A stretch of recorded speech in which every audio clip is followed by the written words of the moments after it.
E nessa manhã eu quero compartilhar com você a palavra de Deus que está no Evangelho de Mateus, um texto conhecido, as bem-aventuranças de Jesus, logo no início do seu Sermão do Monte. E é interessante porque a primeira vez, quando eu ainda era criança e não tinha nenhum vislumbre de um dia caminhar para o ministério pastoral, nem nada relacionado a isso, o texto que eu falei a primeira vez publicamente na igreja, com uns 12 anos, na Assembleia de Deus, lá em Recife, não foi exatamente sobre as bem-aventuranças, foi o texto seguinte, que é sobre ser sal e luz do mundo, ou seja, sobre a influência do cristão no mundo. Claro que naquele momento, sem embasamento, só apenas lendo e comentando os versículos, e Deus me trouxe à memória, e eu me alegrei muito quando Deus me lembrou disso, que era algo que eu nunca tinha muitos anos que eu não lembrava disso, e Deus me lembrou e trouxe à memória para mostrar que, olha, você começou lá, quando você nem entendia nada, e agora você está aí pregando, falando da minha palavra, e veja como são as coisas. Naquele momento você não entendia nada, mas agora você está aí pregando. Então, fiquei muito feliz e emocionado com o fato de Deus me lembrar isso, e eu queria compartilhar com a igreja isso, porque faz parte de tudo isso, que eu estamos vivendo, tanto eu em família, como com a igreja, como a comunhão da igreja, e eu fiquei muito feliz de Deus ter me trazido essa memória, uma daquelas memórias que comprova a eficácia do que Deus fala, de que é a memória que traz esperança, quero trazer à memória aquilo que dá esperança, e essa é uma desses acontecimentos que Deus nos lembra, e eu guardei isso, disse, vou compartilhar com a igreja, essa minha alegria.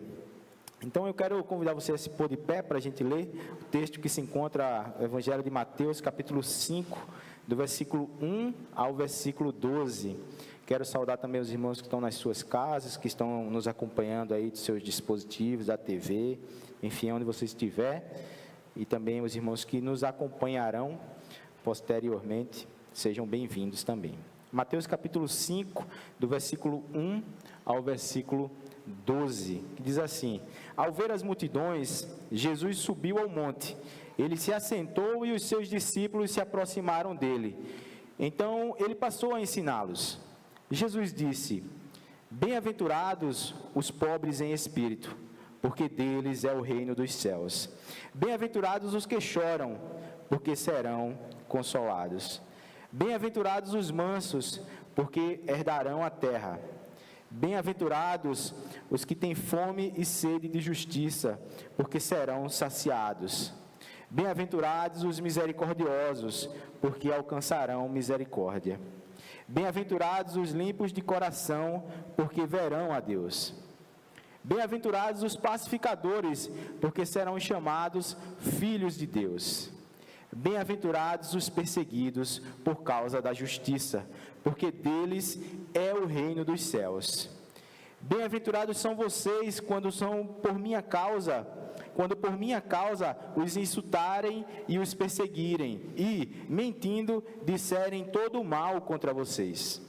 Alegrem-se e exultem, porque é grande a sua recompensa nos céus, pois assim perseguiram os profetas que viveram antes de vocês. Vamos orar mais uma vez. Senhor, agradecemos nesse momento pela tua palavra que já foi lida, que foi colocada aqui aberta diante deste púlpito, diante do Senhor, Pai. Flui em nosso meio, através do teu Espírito, e nos traz nessa manhã memórias que nos deem esperança, nos traz entendimento a respeito da tua palavra, e que essa meditação, Pai, possa fluir na vida de cada um dos irmãos, os chamando ao discipulado, os chamando para mostrar que a palavra do Senhor é eficaz. Nos abençoa nessa manhã, Pai, por meio da tua palavra, em nome de Jesus. Amém. Podem sentar, irmãos.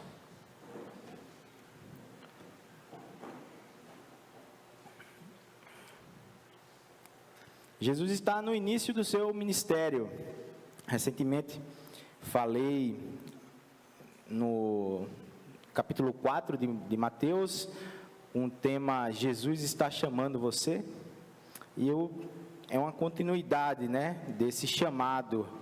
Naquela ocasião, e aí lembrando um pouco do que já estava acontecendo, Jesus havia passado aquele momento do deserto, onde ele foi tentado, onde ele foi ali provocado pelo inimigo a deixar de lado a sua glória, deixar de lado ali, deixar para trás o fato dele ser Deus. E então Jesus finaliza esse momento do deserto, segue o seu caminho, volta para Nazaré, depois para Cafarnaum.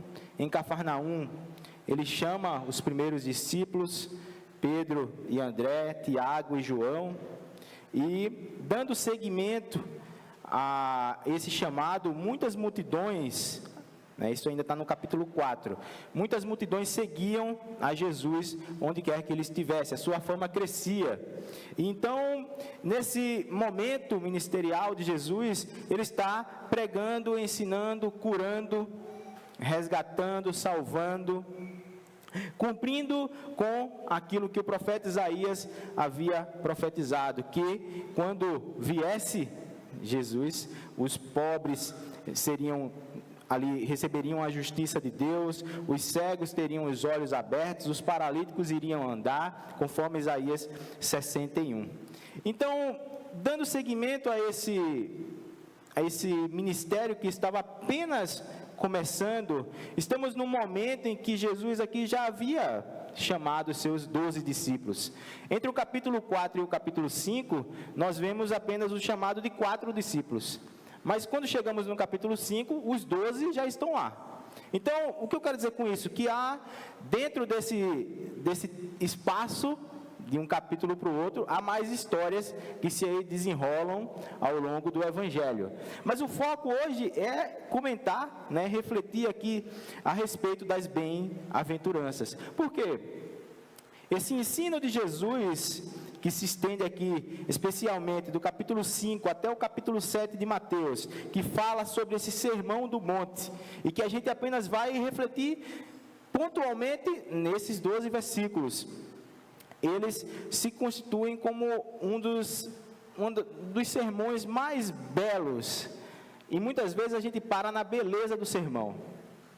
Ele é muito bonito, ele fala de coisas maravilhosas, ele fala de bem-aventuranças, de bênçãos, de alegria, de felicidade. Outras traduções trazem exatamente essas palavras: felizes aqueles, bem-aventurados, nessa tradução que eu trouxe, também tem o mesmo significado, tem a mesma ideia. E isso parte do ensino de Jesus. O que isso significa para nós? Que ao ver as multidões, Jesus subiu ao monte, ele se assentou como faria um mestre, como era comum naquela região e naquele tempo. O público ficava em pé. Imagine que se fosse o contrário hoje, eu estaria sentado e a igreja e os irmãos de pé. Em algumas igrejas lá no Oriente, algumas outras igrejas do Egito, por exemplo, isso acontece ainda. Um culto lá tem uma média aí de 2-3 horas, e o mestre, quem ensina, quem prega a palavra, fica sentado e a igreja fica em pé. É uma questão, claro, cultural. E muito interessante que Jesus, seguindo aqui essa cartilha de um mestre, ele se aproxima das pessoas, se aproxima dos discípulos e começa a ensinar. E a pergunta que eu trago inicialmente é: quais são os momentos do nosso dia que nós temos parado para aprender com Jesus? Será que nesse ritmo que cada um de nós tem de vida, às vezes mais lento, às vezes mais rápido, será que a gente intencionalmente tem parado em alguns momentos para aprender com Jesus? Para ouvir o que Ele tem a dizer? Para entender muitas vezes o que ele já está dizendo? Ou será que nós estamos, imagine aqui que no monte, né, o texto, o Evangelho de Lucas vai falar que era numa planície, esse texto fala que era no monte, independente, o que a gente pode compreender, independente dessa diferença de um texto para o outro, o que a gente pode compreender é que haviam pessoas que estavam mais próximas de Jesus, e haviam pessoas que estavam lá no fundão, lá onde você quase nem escuta direito o que está sendo falado. É como quando você vai num show. Quem aqui já foi num show e ficou lá no fundão, se não tiver um telão para você ver, você vai ver só uns bonequinhos se mexendo lá na frente e não vê mais nada. E às vezes nós estamos até ouvindo Jesus falar. Às vezes nós até estamos lendo. Mas a pergunta é, nós estamos aprendendo com Jesus? Nós estamos recebendo esse ensino e praticando? Veja que algo interessante. Na semana passada, o pastor Bruno, ele trouxe uma das mensagens mais bonitas que eu já vi um pastor pregar. Quando ele falou, experimente confiar em Deus. Foi um dos sermões mais belos que eu já vi ser pregado. E ele trouxe toda a história, todo o panorama, desde o chamado de Abraão até chegar em Josué. Então eu não vou voltar a história toda, mas eu vou pontuar algumas coisas, para falar, para poder trazer aqui para o contexto de Jesus e entender o significado dessas bem-aventuranças estarem exatamente nesse momento introdutório ainda do ministério de Jesus e qual é a importância disso para a gente.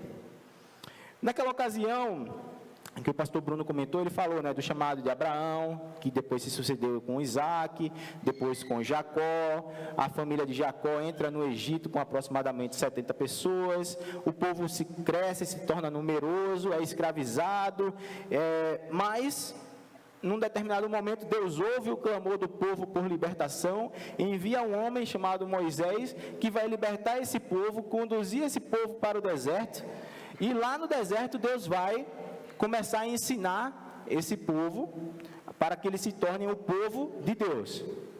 Até aqui, tudo isso é conhecido, ou pelo menos é amplamente comentado. E o que nós temos nesse momento de ensino de Deus para o povo? Nós temos a importância do monte. Deus fala e se revela muito nos montes, e os montes têm uma importância estratégica na revelação, né? É a partir dessa ideia do monte, de que Deus fala, de que o homem sobe, vai até esse encontro com Deus e que Deus se revela. Nós temos esse chamado de Deus também para o arrependimento do povo. E nós temos todo o Pentateuco, a partir, na verdade, do Êxodo até Números, Levítico e Deuteronômio também, tem toda uma questão de ensino. Deus está ensinando preceitos espirituais, morais, éticos, de como se comportar, de como ser um povo de Deus. Como é que é um povo de um Deus que eu não vejo? Como é que eu vou ser um povo, como é que eu vou adorar um único Deus? Deus vai ensinar isso. Então nós temos alguns elementos: o monte, o ensino e esse chamado para o arrependimento. No monte, Deus se revela. Através da sua boca, Ele também ensina. E também, nesse ensino, chama ao arrependimento.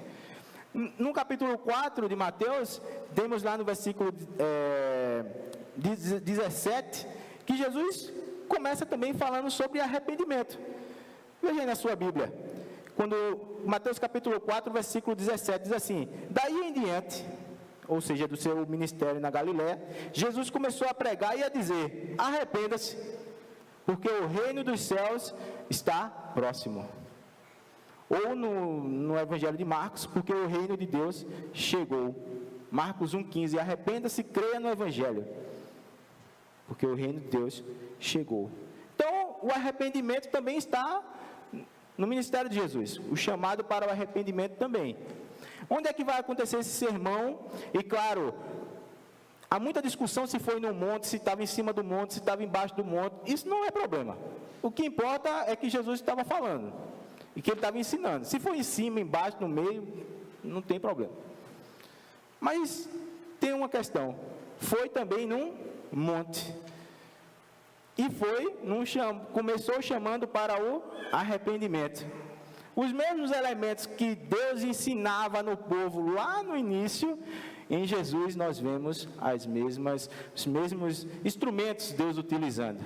Deus usa novamente o relevo do monte para o vento soprando, Jesus falando, o povo ouvindo, para começar a ensinar o povo.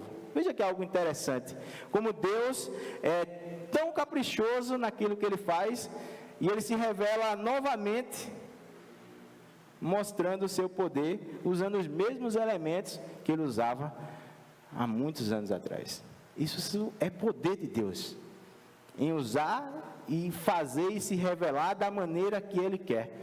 E aí o autor aos Hebreus vai começar o texto dele lá dizendo, antes, no início, anteriormente, Deus falou de muitas maneiras, por meio dos profetas, mas agora Ele nos fala por meio do Filho, e Ele fala o quê? Exatamente a mesma coisa, arrependa-se e creia no Evangelho. Esse ensino de Jesus, quando Ele começa a ensiná-los, Ele passa a dizer, versículo 3 do capítulo 5, vou até tomar água, que agora eu não quero parar mais não, vou numa toada só agora. Versículo 3, capítulo 5, bem-aventurados os pobres em espírito, porque deles é o reino dos céus. Jesus começa lembrando que o ponto inicial da nossa vida com Ele, quando nos arrependemos, é saber que nós não podemos mais ser orgulhosos. É saber que não tem nada mais que nos traga e nos lembre assim, nossa, como eu sou essa pessoa amada, como eu sou essa pessoa, nossa, eu sou demais. Diante de Deus, inicialmente, Jesus nos lembra, bem-aventurado que é aquela pessoa que não se orgulha de absolutamente nada. Ele não se orgulha do bom trabalho que ele tem, embora ele tenha se esforçado para conseguir isso. Mas ele sabe que não foi obra da vontade dele. Foi obra da vontade de Deus na vida dele. Ele sabe que o bom carro, ele sabe que as boas conquistas, ele sabe que tudo que ele tem, que a família que ele tem, que a roupa que ele tem, que o ministério que ele tem, não vem do poder dele. Não vem. E Jesus começa lembrando, olha, para começo de conversa, não podemos nos orgulhar de absolutamente nada. Porque se você quiser entrar no reino dos céus, você precisa baixar a bola, se arrepender dos seus pecados e ouvir o que eu tenho a ensinar. E é interessante porque no original, esse pobres em espírito significa um ato de você se abaixar ou ficar encolhido como um mendigo. Veja que situação. Isso nos lembra o que João Batista fala, que ele cresça e que eu diminua. Ou seja, Jesus está lembrando, quem quer entrar no reino dos céus, tem que se ver como alguém que está abaixado, porque lá nos céus, quem é o rei, quem é o Senhor, é o Deus Todo-Poderoso. E você não pode chegar lá, se você também quiser ser Deus. Você não pode chegar lá, se você também quiser ser Todo-Poderoso. Você não chega lá com toda a sua força, você chega lá porque você entendeu, por meio do Espírito, que você não merecia a salvação, mas Deus está salvando você. Você não merecia a graça de Deus, lhe dando tudo que você tem, mas Ele está dando a você. Então Jesus começa nos lembrando que não temos nada a nos orgulhar. Diante do Rei, nós nos curvamos, nos abaixamos, nos humilhamos e nos prostramos diante do Rei. No versículo 4 ele vai dizer, bem-aventurados os que choram, porque eles serão consolados. O choro, interessante como ele tem uma característica de trazer muitas vezes um momento de refrigério, de paz. E Jesus estava dizendo exatamente o seguinte com esse choro: que há momentos de você lamentar. Choro significa aqui o lamento por um luto, por um período de luto. Não significa o choro de uma vida inteira. Não significa que são aquelas pessoas que por tudo choram. Isso aí, às vezes, é um desequilíbrio emocional. E Deus trata isso também. Mas esse choro aqui está falando de um período de lamentação. E nós temos períodos de lamentação. Nós temos período de tristeza. E o que eu acho muito belo dentro desse versículo é que Jesus não romantiza o sofrimento. Ele não está dizendo, sofrer é bom, tudo bem. Ele está dizendo, olha, realmente há momentos que são muito difíceis. Há momentos em que nós iremos lamentar por luto, por perdas, mas há também consolo.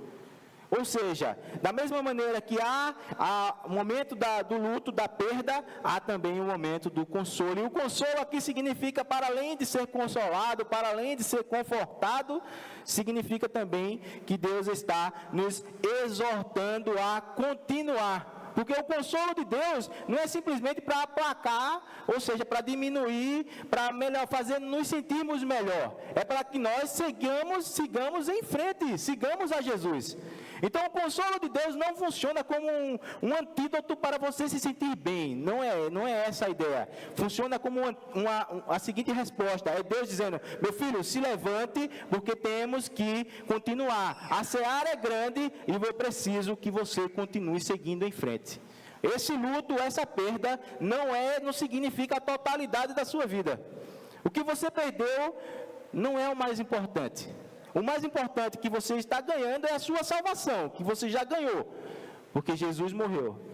Mas essa perda, no tempo em que nós vivemos, essas perdas, elas não podem nos paralisar. E às vezes, sabemos de pessoas e de histórias, de relatos, de pessoas que paralisam a vida num momento de luto.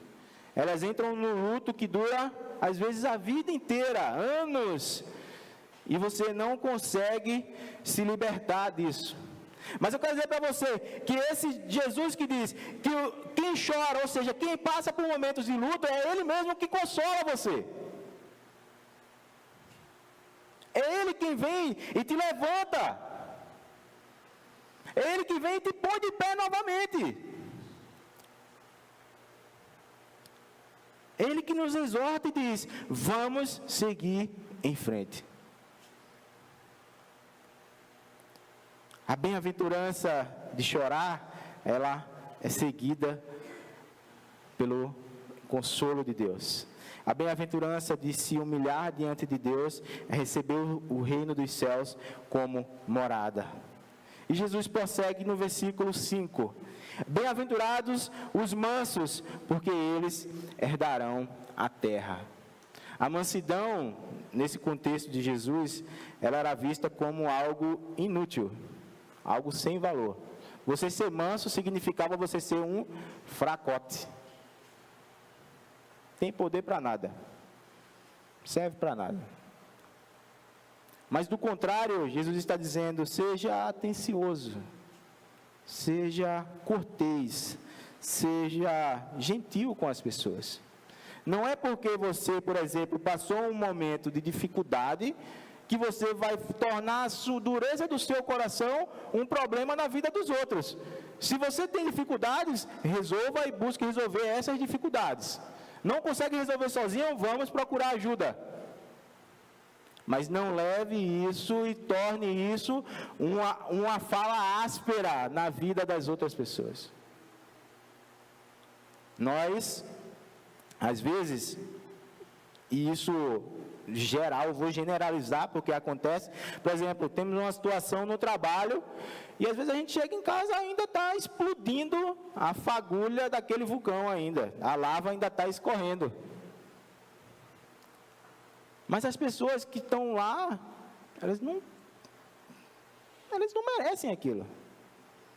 Elas não merecem aquele vulcão soltando labareda para todo lado. Dragão, né? Dragão fica mais legal, né? Aquele dragão. Não merece, gente. Por isso que a mansidão é necessária. Isso também nos lembra de algo importante para o nosso tempo, que é o autocontrole. Autocontrole aqui tem uma ideia de um equilíbrio tanto emocional, como físico, como mental. Essa busca, porque a mansidão não é só a palavra.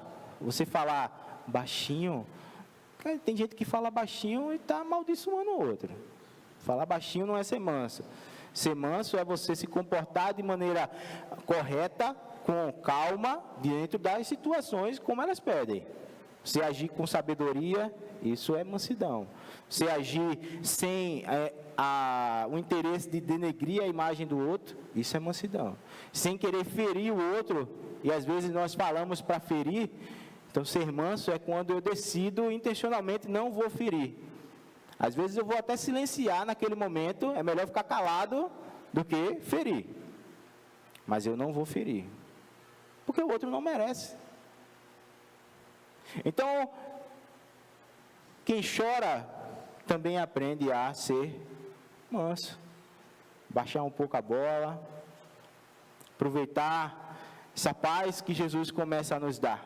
Mas veja que algo interessante, esses três primeiros aqui falam sobre humilhação, sobre contrição, sobre mansidão, mas nos lembra no versículo 6, Jesus nos lembra que bem-aventurados os que têm fome e sede de justiça, porque serão saciados.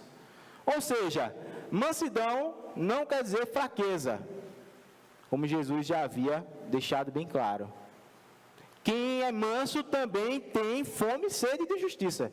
Agora me diga, quem tem sede, precisa de quê? Precisa de água. Tem sede, precisa de água. E quem tem fome, precisa de comida, de alimento, que dê substância. E o que Jesus fala para nós? Quem é a água da vida? Jesus. E quem é o pão da vida? Jesus. Então, o que ele está querendo dizer? Quem tem fome e sede de justiça será saciado. Quando você vive sua vida dentro desses aspectos, dentro dessas características que Jesus está colocando aqui, obrigatoriamente você necessitará ter também fome e sede de justiça. Diferente da nossa fome física, diferente da nossa sede física, a justiça de que nós devemos ter fome e sede é nós queremos ver o bem e a vontade de Deus sendo realizado em todos os locais do mundo. Por quê? Porque, de acordo com o apóstolo Paulo, a criação geme com dores de parto, aguardando. Ou seja, se a criação geme, quem está dentro dela também geme, também sofre. Então, quando eu busco essa justiça, eu não busco só para mim. E aqui quebra a nossa individualidade e a busca que nós temos muitas vezes de só querer a bênção para mim. A justiça de Deus se revela exatamente no meio da igreja, no meio da comunhão, das pessoas sendo salvas, das pessoas sendo resgatadas, de Deus salvando, Deus curando, Deus libertando. E nós não somos resgatados, salvos, curados, redimidos para nos gloriarmos disso. Por quê? Porque é Deus quem faz isso. Versículos 7. Bem-aventurados os misericordiosos, porque alcançarão misericórdia. Jesus, num dos seus momentos de ensino, ele disse que se você estiver indo levar sua oferta e se lembrar que tem algo que não foi resolvido com seu irmão, você deixa a sua oferta de lado, volta lá e se reconcilia com ele. Os que alcançam misericórdia são aqueles que receberam o perdão de Deus, receberam as misericórdias de Deus atuando sobre a sua vida. E a misericórdia de Deus, a gente precisa lembrar que ela se renova anualmente, não, semanalmente, não, diariamente. Então, quem alcança a misericórdia de Deus, quem recebe de Deus o dom da vida, de estar bem, de estar com saúde, precisa também ser misericordioso com os demais. Às vezes, e isso tudo tem a ver com essa questão da individualidade que está aqui por trás do sermão. Às vezes nós estamos vivendo de uma forma individual e dizendo assim, nossa, essa bênção está muito legal, esse tempo está muito bom, mas os misericordiosos são aqueles que continuam alcançando a misericórdia, são aqueles que continuam perdoando, são aqueles que continuam agindo com compaixão, que continuam agindo em prol do outro e não apenas de si mesmo. Não apenas para agradecer o que você já tem, mas para buscar também o bem de Deus para aqueles que não têm, para aqueles que necessitam. No versículo 8, Jesus fala que bem-aventurados os limpos de coração, porque são eles que verão a Deus. E eu fiquei pensando bastante nisso e compreendi que, com base no que Jesus revela a respeito de Deus, de que Deus é Espírito, ou seja, não podemos ver Espírito, não vemos. E por que ele está falando que veremos a Deus? Veremos a Deus aonde e como? Veremos a Deus na dor do outro, na alegria do outro. Veremos a Deus em tudo aquilo que Ele está fazendo, como sustentando a nossa vida, como sustentando a vida dessa igreja. Veremos a Deus nos seus atos de misericórdia, veremos a Deus nos seus atos de bondade, naquelas pessoas que nós oramos, e às vezes vamos orar muito tempo, mas veremos lá no futuro aquela pessoa sendo salva. Lá nós estamos vendo Deus agindo. Mas só podemos ver isso de uma forma: se o nosso coração estiver limpo. E o coração limpo, me lembrei de Pedro. Naquele momento fatídico do ministério de Jesus, na quinta-feira antes da paixão de Cristo, antes de Jesus ser ali crucificado, ele cinge uma toalha volta do seu lombo, pega uma bacia, põe água e começa a lavar os pés dos discípulos. E aí Pedro, o que é que Pedro faz? Alguém lembra? Pedro vai dizer, não, o Senhor não vai tocar nos meus pés, o Senhor não vai me lavar de jeito nenhum, Jesus. Pedro, criatura de Cristo, tem que lavar. Não, então, já que tem que lavar, então lave completo, lavagem completa, polimento, encerar, tirar a sujeira toda. Não, é só os pés, entenda o simbolismo. Por quê? Mas por que, Jesus, só os pés? Porque você já está sendo purificado pela palavra. Então, o que é que purifica e limpa o nosso coração? A palavra de Deus. E como é que ela purifica e como é que ela limpa? Na medida em que nós lemos e vemos Deus se revelando a nós. E tirando as nossas impurezas, tirando as traves, que é o que Jesus fala. Como é que você quer falar do seu irmão se tem uma trave dentro do seu olho? Como é que o nosso coração é purificado? Gente, não se preocupe, tá? Pode ficar em paz, tá sentindo uma pregação. Como é que nós somos purificados no nosso coração? Palavra de Deus. Pela palavra. A palavra que purifica. Porque a palavra é Deus falando com você. Quando você abre a Bíblia, o que está escrito, Deus vai falar com você. E Ele vai lembrar coisas do seu coração que só Ele conhece. Como foi essa memória que eu tinha lá, quando eu tinha 11, 12 anos de idade. Nossa, mais de 10 anos que eu não lembrava disso. E Ele fala diretamente conosco. Agora, para isso, nós temos que deixar aberto no Salmo 91, não é falar com Deus. Nem no Salmo 23, nem em Salmo nenhum, nem em versículo nenhum. Abrir a palavra, ler, orar, cantar, aí flui. Aí nós começamos a ter o nosso coração purificado. E o coração que não é purificado? Vamos pensar um pouco. Sei que o tempo está estourando, 5 minutinhos já encerro. A boca, Jesus fala também, que a boca nossa fala do que o coração está cheio. Então, subentendemos que um coração cheio de Deus vai falar da palavra de Deus. O coração que não está limpo vai falar do quê?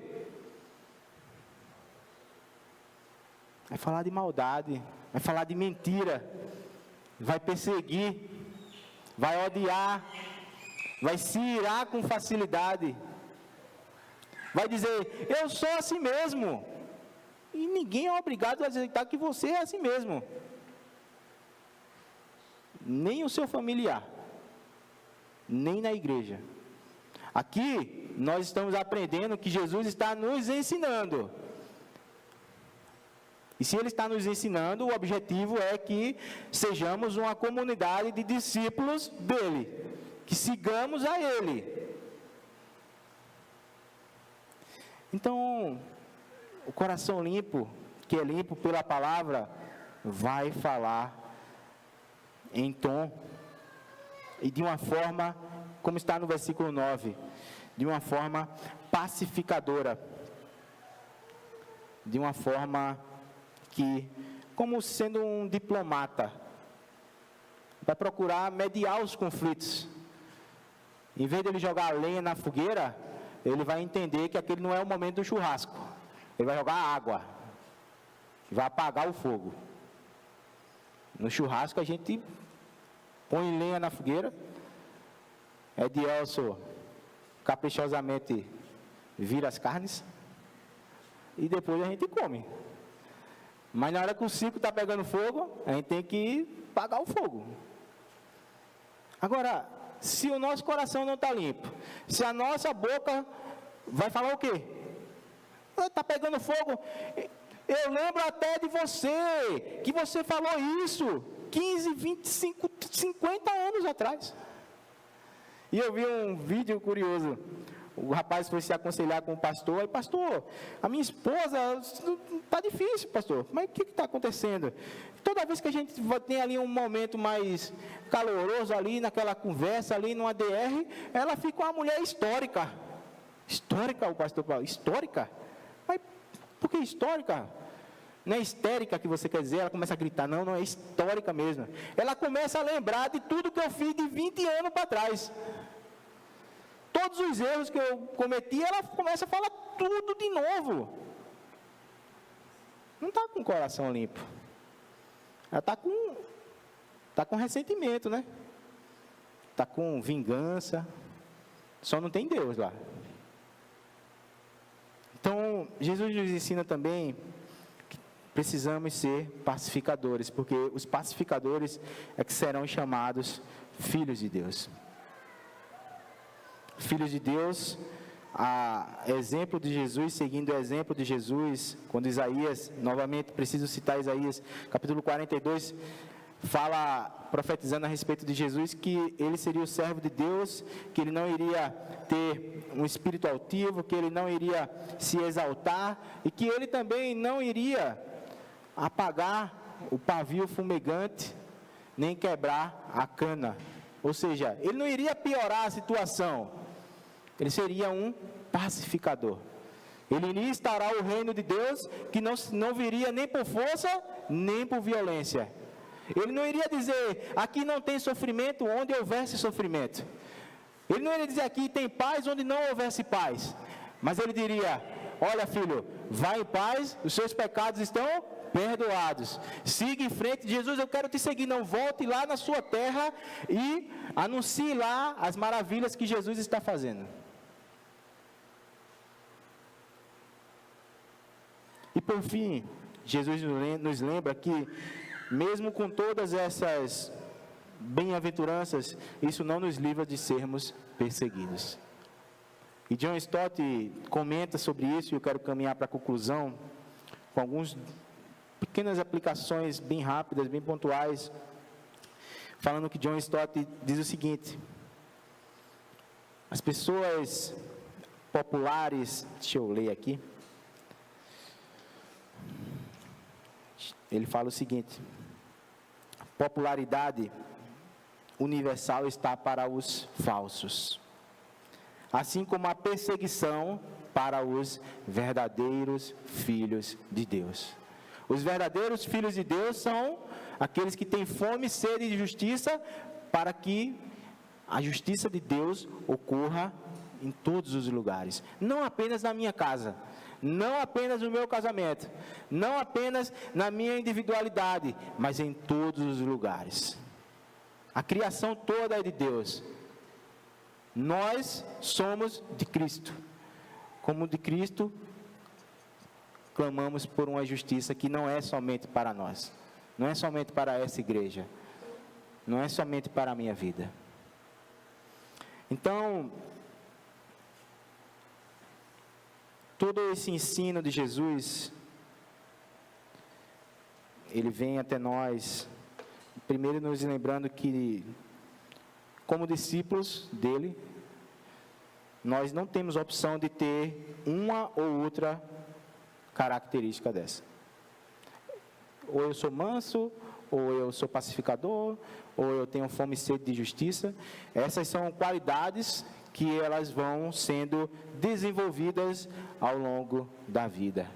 E para isso precisamos ver em que momento nós estamos e qual delas está mais desenvolvida ou menos desenvolvida, para que possamos refletir de que maneira Jesus nos fala no nosso coração.